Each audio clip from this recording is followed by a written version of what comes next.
এই গরুটা ধর কথা কি বুঝো না? আরে দড়ি দিয়া বান্ধে আগে ফাউডি বান। এই তুই বেডা না, তুই বেডি গলাটা ধর, ঠিংটি ধর, মাথাটা সবাই মিল্লা ধর, গরুটারে ঘুরাইলো এই গোবরটি বস্তাত বইরা তোর মাথায় লো চামড়াটা শুইলা লস না। গরু চিনস তুই, যেইটা বুঝতা না এটা লইয়া মাতব্বরি করবা না। এ তোমার ফুতে কোনো আরে বেশি করে পানি দাও। বালতির কথা যে কইলাম, সামনে তো সরা তোমার ফুতে কো।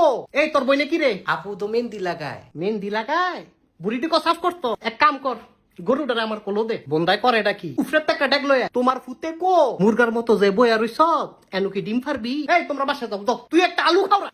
এন্দা লোকজন পাই না আর তোমার ফুতে ঘুমায়। এই আমারে দে তখন সমান থাকতে পাডিটা বিছাইলো। ভাই ঈদ মোবারক। আর ঈদ মোবারক। হেট বেটা মগা ওই। এই তুই কোনাত গিয়া বইয়া থাকা যা। তুই আমার ফুত না, তুই গোলামের ফুট। পানি ডাল কাকু ডালছি তো। আর আমার মাথায় ডাল। অতি চালাকের গলায় দড়ি। আরে নলিডি অনে না, ব্যবসাটা ফরে। আরে রাখো তুমি। আরে ঈদ মোবারক, একটু বড় করে কাটস না। তোর তে গরুটার বুদ্ধি বেশি। এই গরুটার বান। কাকু এটা আপনার ফুতে? আরে তার ওই বান। বুড়িটা সাফ করছো নি? তুই হুদা আলু না, তুই বোন্দা আলু।